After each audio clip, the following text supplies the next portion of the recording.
அது வரைக்கும் நாங்கள் சம்பளம் பேசுகிறோம் ஃப்ரெண்ட்ஸ் வாங்க ஸ்போக்கன் இங்கிலீஷ் யூடியூப் சேனல். இன்றைக்கி வந்து நம்ம என்ன அப்படின்னா கொஞ்சம் வருத்தமாக இருக்குது அப்படின்றதுக்கு எப்படி சொல்லுவோம் நம்ம ஐ ஃபீல் சேட். எப்போ பார்த்தாலும் இந்த மாதிரி ஐ ஃபீல் சேட் அப்படின்ற வார்த்தையை யூஸ் பண்ணாதீங்க.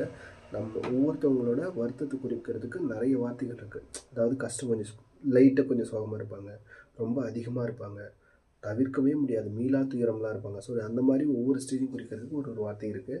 ஸோ இப்போ நான் ஃபஸ்ட்டு ஸ்டார்டிங்கில் ஒரு 10% உங்களுக்கு சோகமாக இருக்குது. ஏன் அப்படின்னா உங்களோட ஃப்ரெண்டு பேசல, இல்லை யாரோ ஒருத்தவங்க எதோ சொல்லிட்டாங்க, இல்லை ஏதோ ஒரு சின்ன சண்டையால் கொஞ்சம் மனசு வருத்தமாக இருக்கீங்க அப்படின்னா அதை குறிக்கிறதுக்கு அப்செட் அப்படின்ற வார்த்தை இருக்குது. இது உங்களுக்கு எல்லாருக்குமே தெரியும், சரிங்களா?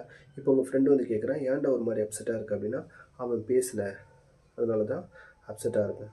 ஏண்டா இந்த மாதிரி சின்ன சின்ன விஷயத்துக்கெல்லாமா அப்செட் ஆகிறது? ஸோ அப்போ எப்படி சொல்கிறது, அந்த சின்ன சின்ன விஷயத்துக்குலாம் அப்செட் ஆகக்கூடாதுன்றத don't feel upset over small things, இல்லைனா don't get upset over small things. ஓகேவா? நாளைக்கு இன்னொரு வார்த்தையில் பார்க்கலாம்.